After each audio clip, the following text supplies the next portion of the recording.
Kaduthuruthy saint Michael സ്കൂളിലെ വിദ്യാർത്ഥികൾ ലോക നാട്ടറിവ് ദിനാചരണത്തിന്റെ ഭാഗമായി നാട്ടിലെ തൊഴിലുറപ്പ് തൊഴിലാളികൾ, മുതിർന്ന കർഷകർ എന്നിവരുമായി ആശയവിനിമയം നടത്തി. കടുത്തുരുത്തി ഗ്രാമപഞ്ചായത്ത് വൈസ് പ്രസിഡന്റ് ജിൻസി എലിസബത്തിന്റെ നേതൃത്വത്തിൽ തൊഴിലുറപ്പ് തൊഴിലാളികളായ വനിതകൾ സ്കൂളിൽ നിന്നും എത്തിയ അധ്യാപകരെയും വിദ്യാർത്ഥികളെയും പൂച്ചെണ്ട് നൽകി സ്വീകരിച്ചു.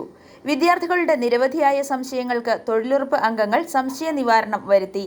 തൊഴിലുറപ്പ് പദ്ധതിയിലൂടെ വ്യക്തികളുടെ സ്വയം പര്യാപ്തത, ദാരിദ്ര്യ നിർമ്മാർജ്ജനം, കുടുംബത്തിന്റെ സമൃദ്ധി, ഗ്രാമവികസനം, നാടിന്റെ പുരോഗതി എന്നിവ സാധ്യമാകുന്നതിന്റെ വിവിധ വഴികൾ കുട്ടികൾക്ക് അവർ വിശദീകരിച്ച് നൽകി. വനിതകളുടെ കൂട്ടായ്മയിലൂടെ സ്വന്തം കാലിൽ നിൽക്കുന്നതിനും ഏതു ജോലിയും ഏറ്റെടുത്ത് പ്രവർത്തിക്കുന്നതിനുള്ള മനോധൈര്യം നേടിയെടുക്കാൻ ഈ വീട്ടമ്മമാരെ ശക്തരാക്കിയതിന് പിന്നിലെ രഹസ്യം അവർ വെളിപ്പെടുത്തി കൊടുത്തു.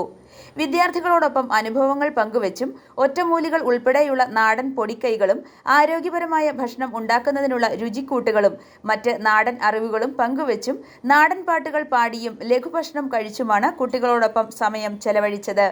കൃഷിയുടെ അനന്തമായ സാധ്യതകളെപ്പറ്റി കുട്ടികൾക്ക് അറിവ് പകർന്നു നൽകിക്കൊണ്ട് നാട്ടിലെ മുതിർന്ന കർഷകനായ ഫിലിപ്പ് പാലകൻ കുട്ടികളോട് സംവദിച്ചു. പണ്ട് കാലഘട്ടത്തേക്കാൾ ഉപരിയായി ഇന്നത്തെ കാലത്ത് കൃഷിക്കുള്ള അനന്തമായ സാധ്യതകളെപ്പറ്റിയും വെല്ലുവിളികളെപ്പറ്റിയും അദ്ദേഹം കുട്ടികൾക്ക് വിവരിച്ചു നൽകി. തന്റെ കൃഷിസ്ഥലത്ത് അദ്ദേഹം നടത്തിയ വിവിധ പരീക്ഷണങ്ങളെപ്പറ്റിയും സമ്മിശ്ര കൃഷിരീതി ഉൾപ്പെടെ വിവിധ തരത്തിലുള്ള ജൈവ കൃഷിരീതികളെക്കുറിച്ചും കുട്ടികൾക്ക് അറിവ് പകർന്നു നൽകി. സ്കൂളിലെ അധ്യാപകരായ Mathew Philip, Pinky Joy, Jino Thomas, Mathews George എന്നിവരോടൊപ്പം 42 കുട്ടികളും പരിപാടിയിൽ പങ്കെടുത്തു. നമ്മുടെ സെന്റ് മൈക്കിൾ സ്കൂളിലെ നല്ലപാഠം പദ്ധതിയുടെ ഭാഗമായിട്ട് നമ്മുടെ 10ാം വാർഡിലെ തൊഴിലുറപ്പ് തൊഴിലാളികളുടെ കൂടെ നമ്മുടെ സെന്റ് മൈക്കിൾ സ്കൂളിലെ കുട്ടികൾ വരികയും അവരുമായിട്ടുള്ള അനുഭവങ്ങളെല്ലാം പങ്കിടുകയും ചെയ്തു. ഒത്തിരി നാട്ടറിവുകളും കൃഷിയെപ്പറ്റിയും എല്ലാം അവർക്ക് മനസ്സിലാക്കാൻ സാധിച്ചു.